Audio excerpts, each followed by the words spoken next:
Students, how are you? Fine? Good.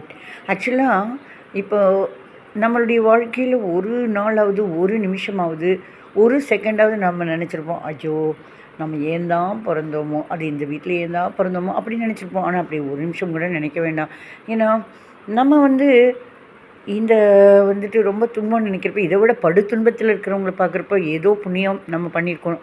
அந்த ஒரு சின்ன புண்ணியத்தினால தான் நமக்கு இந்த இடத்துல பிறப்பு கடவுள் கொடுத்துருக்காரு அப்படின்னு சந்தோஷப்பட்டுக்கலாம் இல்லையா? சொல்லுவாங்க இல்லையா, ஒரு குழந்தை அவங்க அம்மா அப்பா கிட்ட அடம் பிடிச்சிதான், எனக்கு லைட்டு டபக்கு டபக்குன்னு வருமே அந்த மாதிரி ஒரு ஷூ எனக்கு வாங்கி கொடு, நான் போட்டுன்னு நடக்கணும் அப்படின்னு அது அடம் பிடிச்சிதான். உடனே எதுக்கால வரப்போ யாருக்கும் கால் இல்லாமல் அவங்க நொண்டி நொண்டி நொண்டி நடந்து வந்தாங்களாம்மா. நான் நொண்டி பேர் சொல்லலை, அப்படி வந்தாங்க.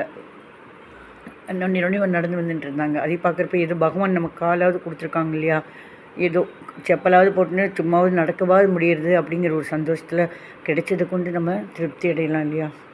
நான் சொல்கிறது கரெக்ட் தானே?